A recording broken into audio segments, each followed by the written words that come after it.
Olá, estamos começando a sexta aula do nosso curso Oficina de Casamento e eu quero dar as boas-vindas para vocês, que chegaram até aqui, que têm apreciado o conteúdo das aulas, e eu espero sinceramente que esse curso esteja sendo uma bênção na vida de vocês, assim como é na minha.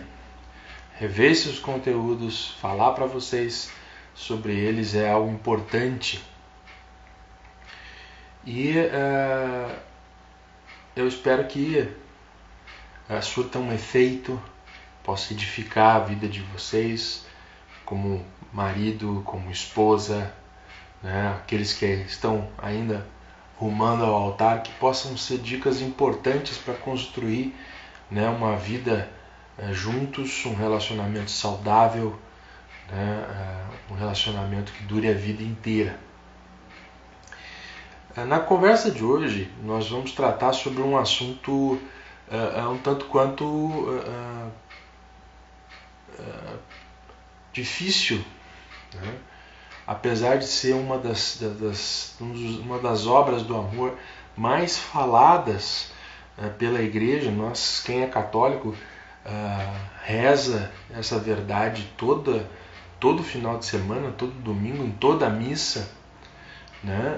Ele reza pedindo para que reza o Pai Nosso, lembrando de que pedindo a Deus que perdoe os nossos pecados assim como nós perdoamos, perdoe as nossas ofensas assim como nós perdoamos aqueles que nos têm ofendido.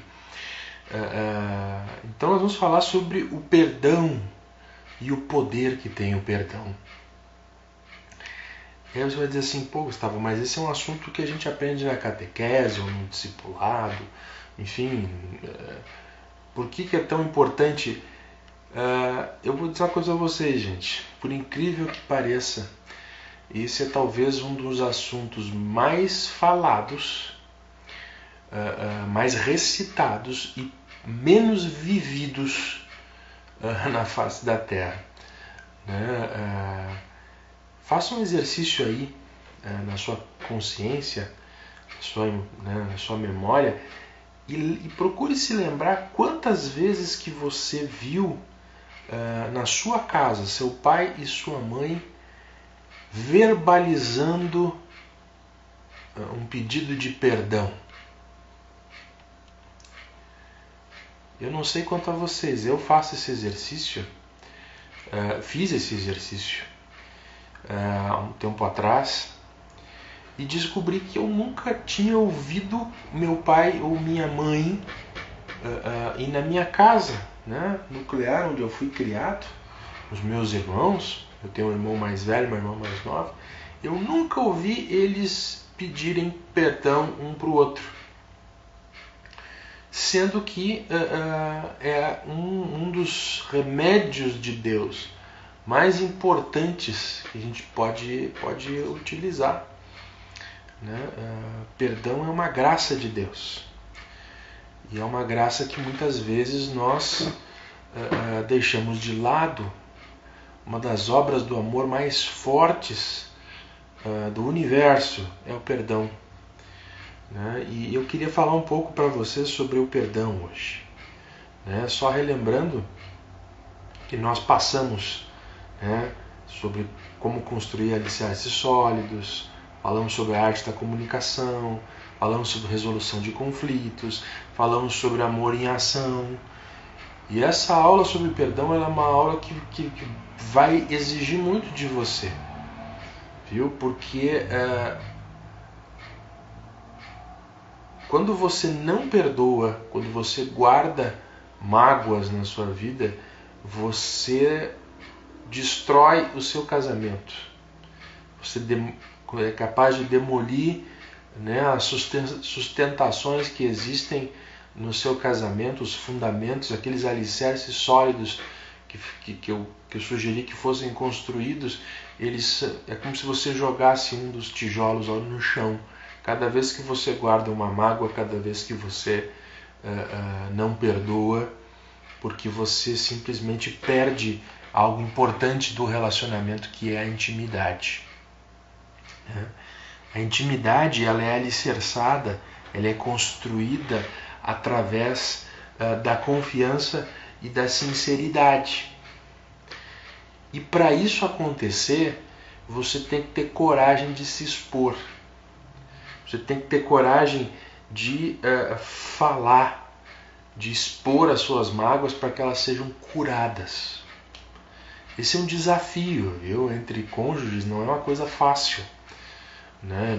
Aliás, nada no casamento é fácil, né? Mas é algo importante, porque vocês precisam olhar para vocês mesmos, porque se vocês deixam guardados mágoas no coração de vocês, essa mágoa enfraquece a confiança, a sinceridade e como a gente bem sabe, ficar magoado é inevitável dentro de qualquer relacionamento, especialmente o casamento, porque, veja, uma coisa é você viver com seu pai, com a sua mãe, outra coisa bem diferente é você decidir viver com uma pessoa, você se casar com essa pessoa e procurar viver com ela intensamente, dormir na mesma cama, partilhar dos pensamentos, dos projetos de vida com essa pessoa. E muitas vezes, né, a pessoa que está mais próximo da gente, que mais nós amamos frequentemente, é aquela com que mais nos magoamos.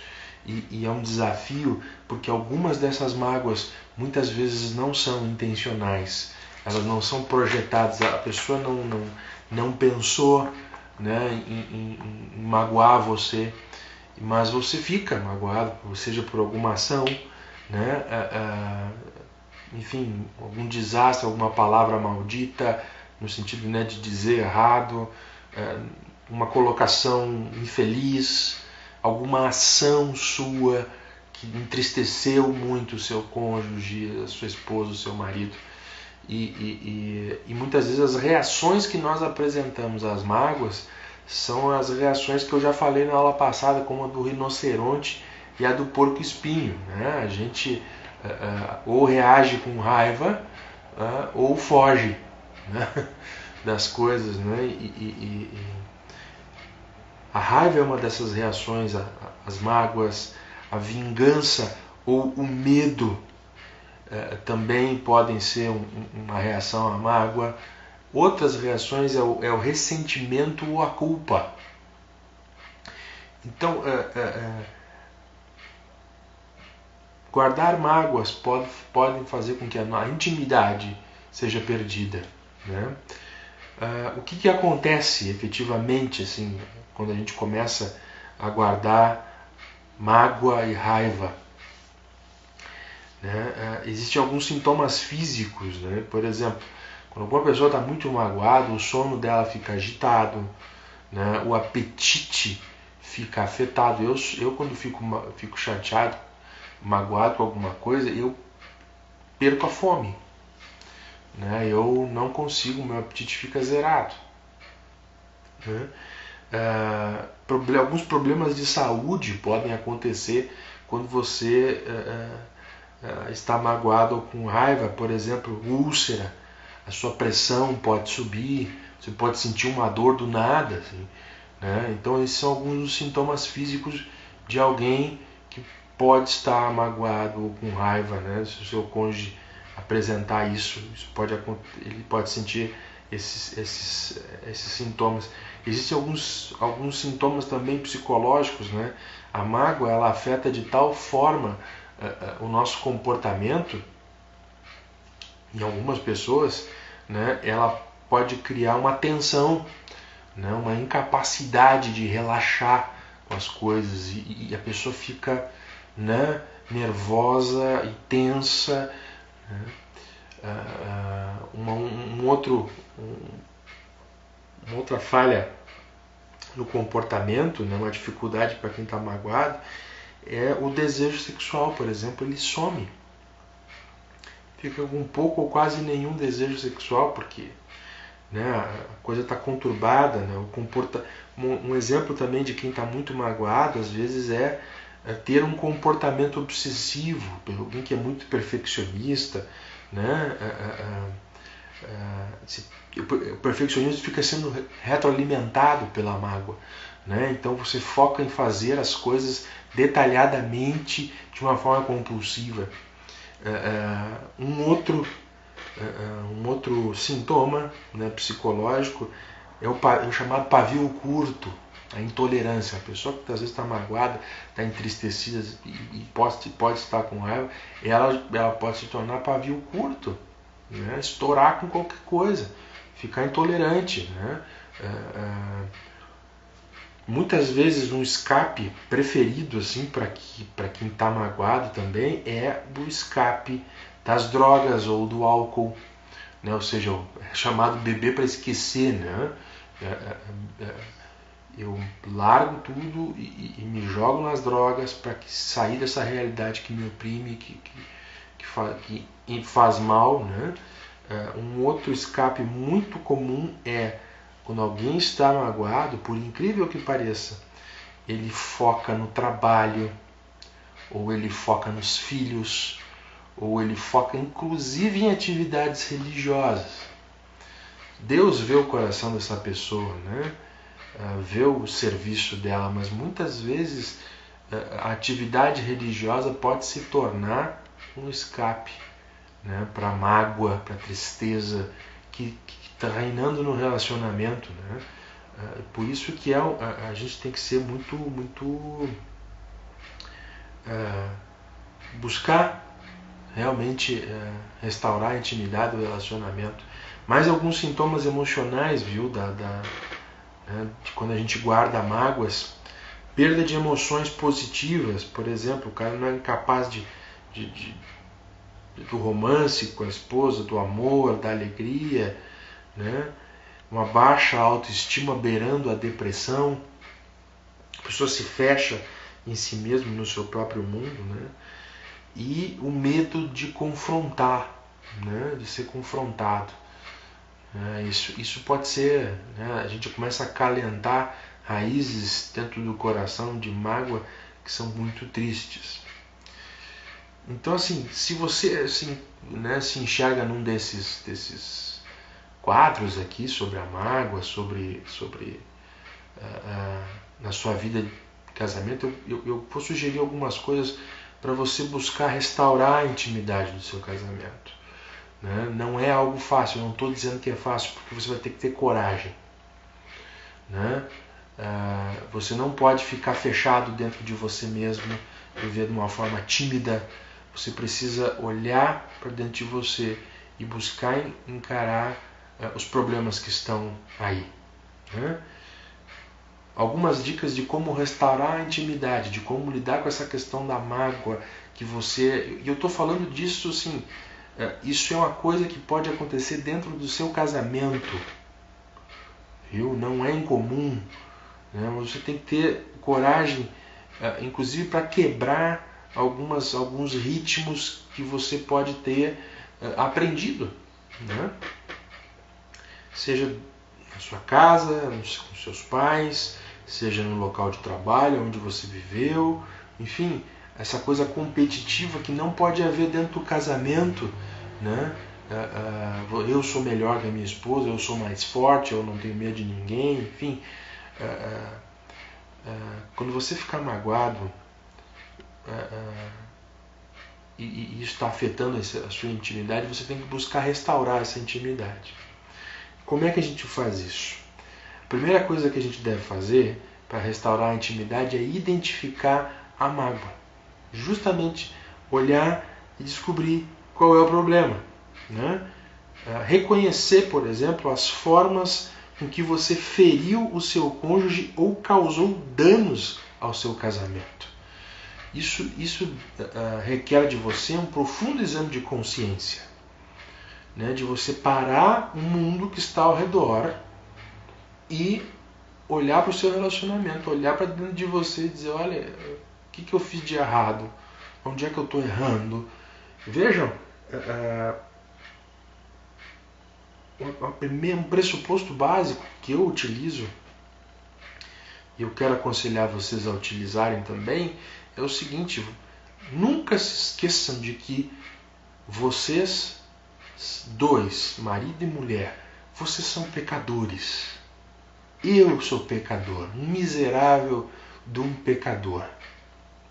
Que você muitas vezes não passa de um impostor. Isso é complicado. Ou seja, você diz que é alguma coisa, mas na verdade você não é. Eu vou liberar para vocês aqui um capítulo 2 de um livro chamado O Impostor que Vive em Mim. Ele foi escrito pelo Brennan Manning e é um trecho assim que faz a gente pensar muito sobre como nós vamos conduzindo a nossa vida interior e como isso se expressa no exterior, né? Vai falar sobre intimidade, vai falar sobre perdão, mas é um trecho muito, muito interessante, porque assim você tem que se confrontar com o seu coração, né? Muitas vezes é isso. Você tem que olhar para você e ver que você é uma farsa, que você erra e que você precisa aprender a olhar para os seus pecados, né? E saber que eles podem causar danos ao seu casamento, né? Quando você identificar a mágoa, o problema que está acontecendo entre você e a sua esposa, entre você e o seu marido, esteja preparado para contar. É aquilo que a gente fala da comunicação, né? E da resolução de conflitos. Você tem que ser capaz de dizer. E o seu cônjuge tem que ser capaz de ouvir, né? Contar ao seu cônjuge, por exemplo, quando foi que você foi magoado? Quando que você errou? Né? Enfim, quando que o problema se instaurou na casa de vocês? Ou seja, na hora de discutir a relação, vocês precisam ser francos um com o outro, né? E frente a isso, depois de identificado o problema, e se você percebeu que você é o culpado, não tenha medo de pedir desculpas. Gente, assim, o cair é do homem, o levantar é divino. Assuma a sua responsabilidade. Resista ao impulso de racionalizar o que você fez ou de culpar o seu cônjuge. Eu acho muito curioso quando essa tendência de culpar os outros, a coisa paranoica, a culpa sempre é dos outros, é uma tendência muito humana e ela é pecaminosa. Vocês se lembram lá de Adão e Eva, quando Deus questiona Adão: escuta, Adão, onde é que tu estavas? Né, que eu não te encontrei, o que houve? Tu comeu do fruto que eu mandei tu não comer? Adão, ele é tão cara dura e tão cara de pau, que ele vira para Deus e diz: pô, Deus, aí na verdade é o seguinte, o problema na verdade foi a mulher, ou seja, foi Eva, e não foi só Eva, foi a mulher que tu me deste, ou seja, não foi só a mulher, mas foi tu também que provocou o meu problema. A gente tem que ter coragem de olhar para a gente e dizer: eu sou um pecador, um desgraçado de um pecador. É aí que começa a questão do arrependimento, né? É você ser humilde e perceber o estado da sua alma, das suas misérias. Faça o seguinte: quando você constatou o problema que você causou, confesse o seu pecado a Deus. Se você é católico, bata na porta do confessionário, peça perdão, leve a Ele, leve a Deus o seu pecado. Isso nos ajuda a ver o efeito que houve nas nossas reações, sabe? Peça desculpas para o seu cônjuge.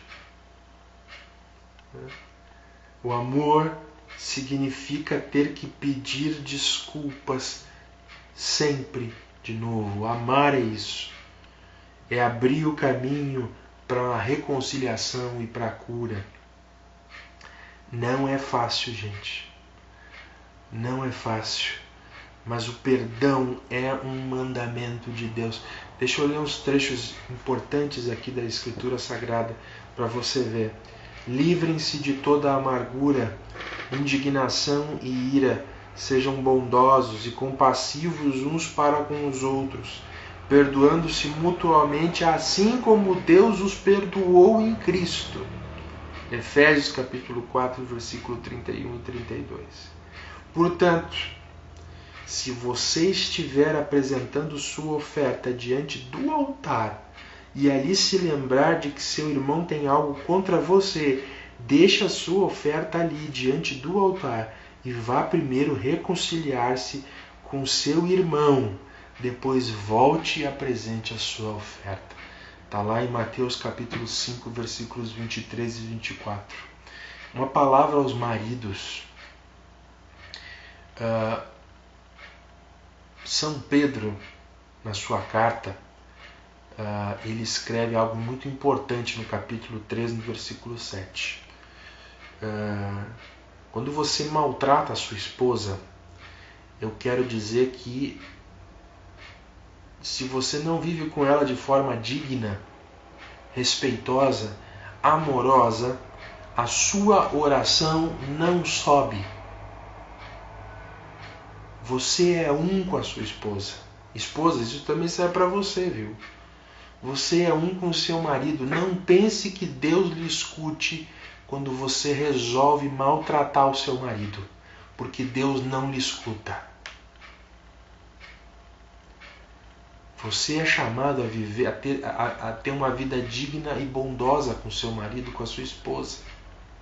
Não pense que Deus vai lhe ouvir na medida em que você trata o seu próprio corpo, a sua própria carne, de forma errada, de forma leviana, indigna, sem perdão. Como é que você chega diante de Deus e diz, olha, eu estou aqui, mas os pratos estão tudo quebrado em casa. Você se acha tão bonito porque você vai à missa, mas o evangelho não é vivido dentro da sua casa. Quando o povo de Israel é chamado pelos profetas no Antigo Testamento, várias vezes Deus diz para eles, olha, misericórdia quero e não holocausto. Fazer sacrifício, ir à missa é fácil, gente. Viver o Evangelho é mais difícil. E viver o Evangelho diz respeito a perdoar e pedir perdão. A gente tem que ser, tem que buscar entender. Né? Olha outro trecho da Escritura.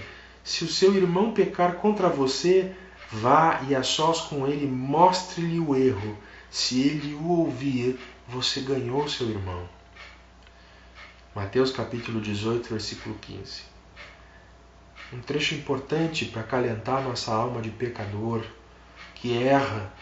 Né? Lembre-se, você é um maltrapilho. Você cai, você se quebra.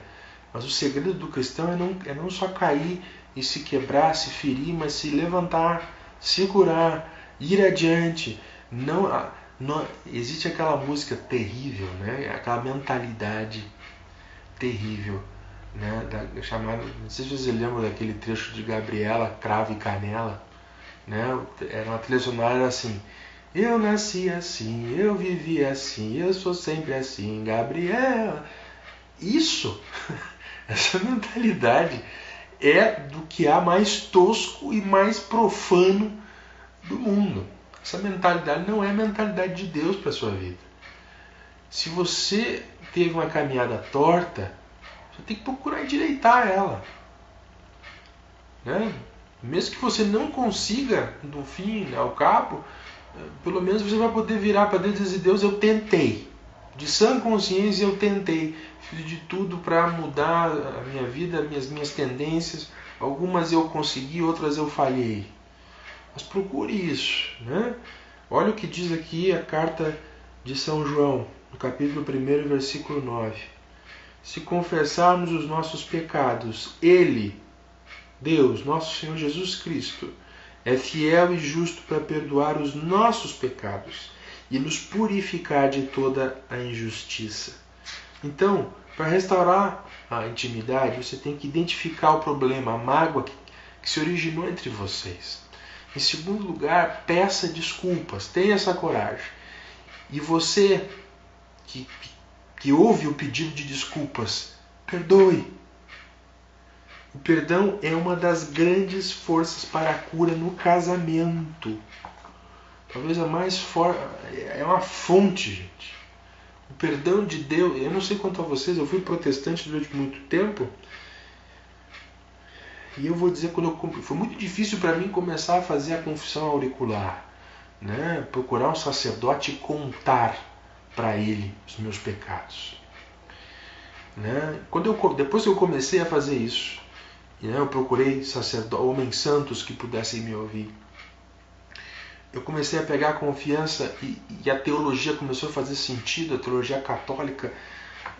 Saber que ali está, o sacerdote está ali, o que nós chamamos de in persona Christi, ou seja, na pessoa de Cristo, ou seja, o sacerdote é Cristo na tua frente. Então tu não tem que temer falar as coisas, você precisa falar para que ele possa te absolver e te dar o perdão de Deus. Isso é libertador, gente. Isso é libertador. Mas muitas vezes, infelizmente, nós não conhecemos a nós mesmos e dificilmente discernimos que até no perdão existem graus de dificuldade. Não é tudo assim automático, né? Existem pesos, existem questões que são mais complexas e menos complexas, né? Por exemplo, casos extremos, né? Que você busca, que você veja, por exemplo, Jesus perdoando, né? Jesus na cruz pedindo a Deus perdão por aqueles que o crucificaram. Pai, perdoa-os porque eles não sabem o que fazem. Isso é uma coisa fantástica, maravilhosa, mas não é fácil. É de um intenso amor, né? Porque ele não quer ver ninguém se perder, né? O limite do perdão no casamento, né? Quantas vezes a gente tem que perdoar o nosso cônjuge? Né? Foi feita essa pergunta, quantas vezes a gente deve perdoar o nosso próximo? E Jesus dá um número exponencial, olha, 70 vezes 7, ou seja, sempre. Perdão é importante. Perdão às vezes pode ser difícil, porque perdão, existe a necessidade de dar perdão sobre as pequenas coisas. Às vezes você esquece de fazer algo, né? Às vezes você se atrasa em fazer, né? Às vezes o teu cônjuge está precisando disso para logo e você se amarra. Aí você tem que pedir desculpas porque você foi preguiçoso ou leniente em fazer as coisas. Ou questões ainda mais complexas, que é a questão da infidelidade. Não é fácil, viu? Eu reconheço que não é fácil perdoar. Não é especialmente na questão da infidelidade, do adultério. E aqui cabe uma palavra. O divórcio, ele só graçou sucesso, ou seja, ele só teve sucesso na vida dos casais porque esta obra do amor, este ato do amor que é o perdão, deixou de ser praticado. Eu admiro muito mesmo as pessoas que são incapazes. Eu já ouvi testemunhos de homens, de mulheres, que disseram: a traição me arrebentou por dentro e me entristeceu muitíssimo. Mas esse é o caminho de Deus para o meu casamento. Eu perdoei. Claro, você concede o perdão, né?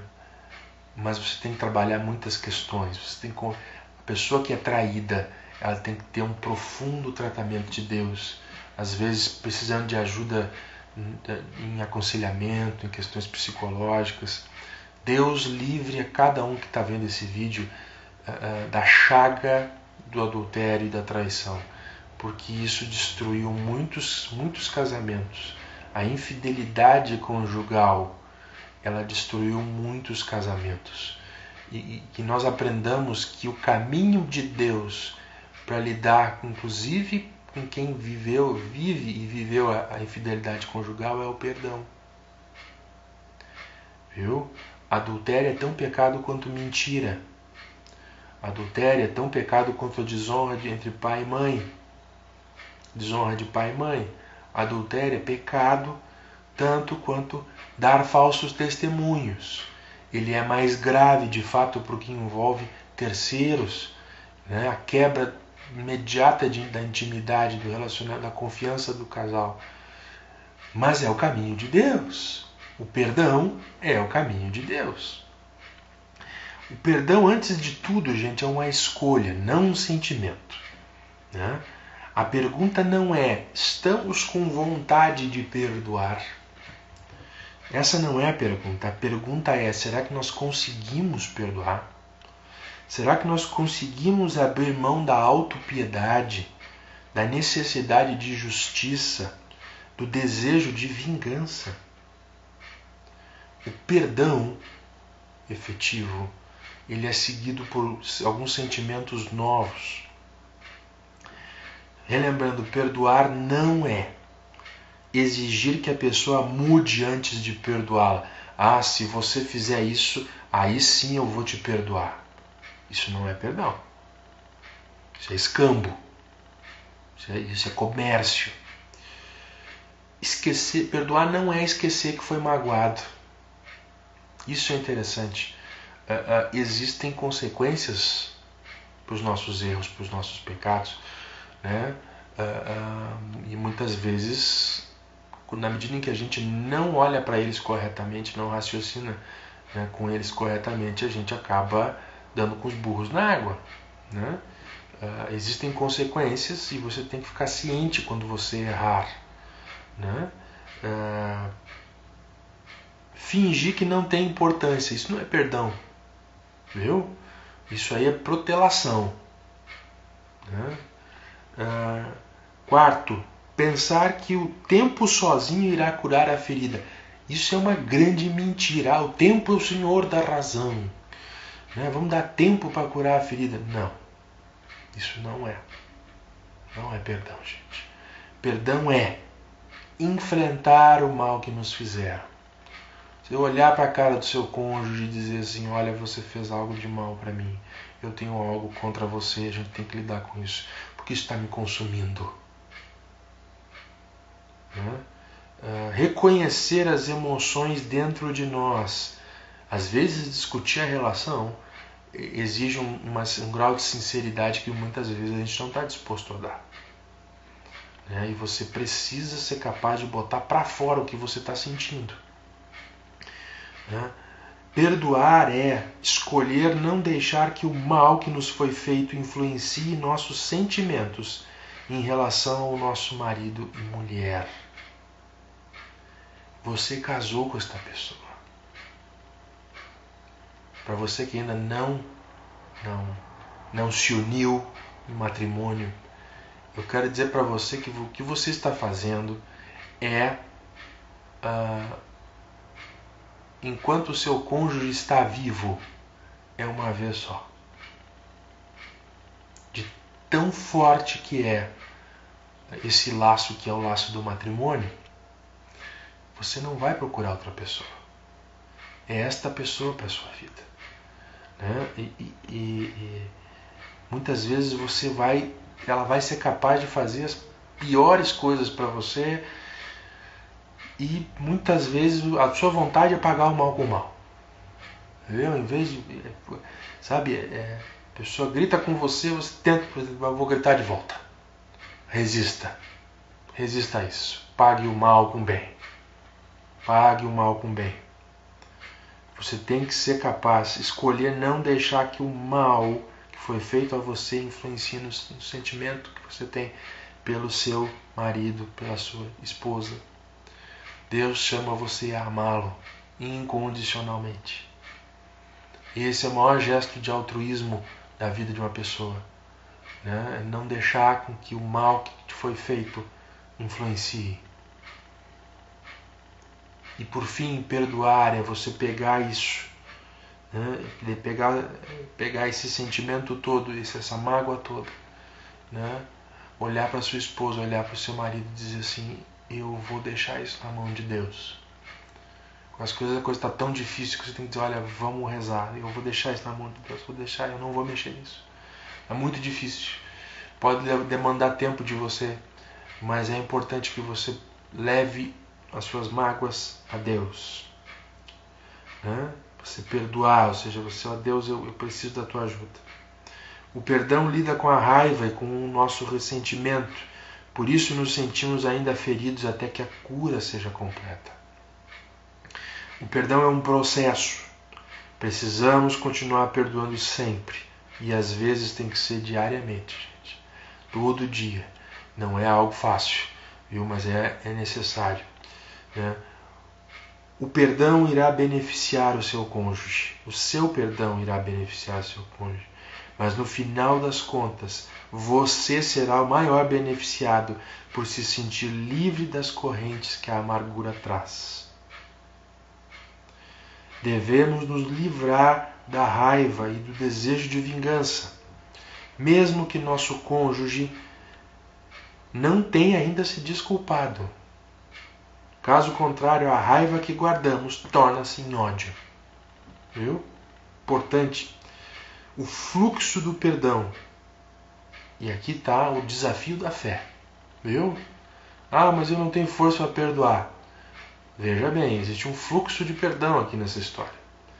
Devemos perdoar em gratidão pelo perdão que nós recebemos. O Rei do Universo perdoou você. Seu pecador, seu imundo. Eu estou falando isso para mim também, não se luta. E você se nega a perdoar o seu cônjuge, seu esposo, seu marido, seu noivo, a sua noiva. Olhe para dentro de você e veja que você é alvo do amor de Deus. Um amor que, segundo Chesterton, é selvagem. Esse é o amor selvagem de Deus. Olha lá o que diz a carta aos Colossenses: suportem-se uns aos outros e perdoem as queixas que tiverem uns contra os outros. Perdoem como o Senhor lhes perdoou. Colossenses capítulo 3, versículo 12. Quarta medida para restaurar a intimidade entre vocês: recomecem juntos. Agradeça a Deus por mostrar-lhe seus erros e pelo seu perdão. Ao passar pelo processo de identificação do problema, pedindo desculpas e perdão, risque na sua lista de mágoas como sinal que elas já foram resolvidas entre vocês. Mulheres, aqui tem uma palavra que eu quero dizer para vocês. Existe um hábito muito mais comum entre as mulheres, que é o de arquivar as queixas. Aí no meio de uma discussão, puxa do relacionamento lá do passado, uma coisa que o cara nem se lembra mais, mas aquilo machucou ela profundamente. Eu quero dizer para você: não faça arquivo de mágoas. Não faça. Isso vai destruir o seu casamento.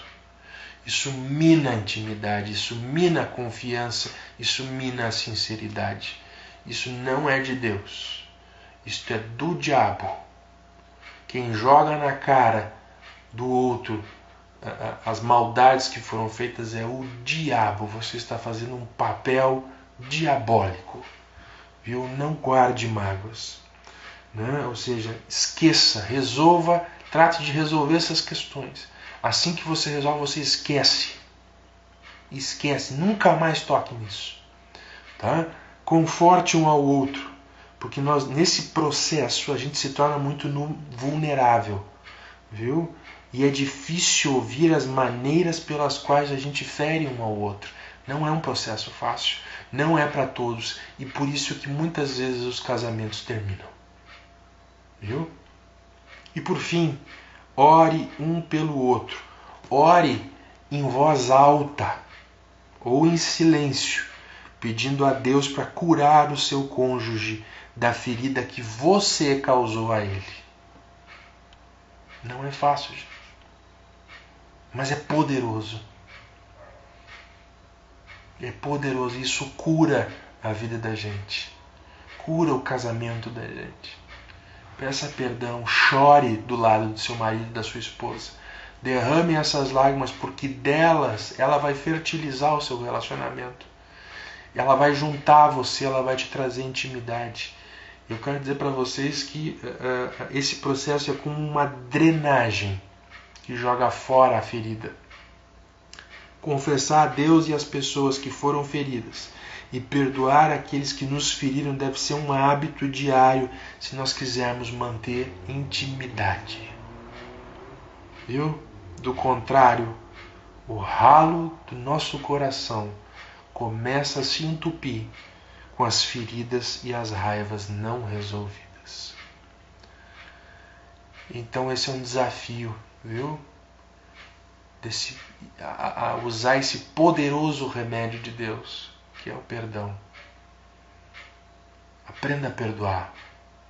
O perdão é um dos atos de amor mais fortes do universo. E eu quero relembrar a Escritura Sagrada que diz que o amor cobre multidão de pecados. Então perdoe. Nunca retenha perdão, muito pelo contrário, perdoe 70 vezes 7. Faça esse exercício na sua de consciência. Quantas vezes você já viu alguém verbalizar o pedido de perdão? Essa palavra, essa solicitação, esse pedido deve ser feito várias vezes dentro da sua casa, para que os seus filhos no futuro vejam entre vocês que realmente você vive o Evangelho de Jesus Cristo, que perdoou os nossos pecados lá na cruz do Calvário. Lembre-se, o amor cobre uma multidão de pecados. Até a próxima aula, a gente se fala, um abraço, até!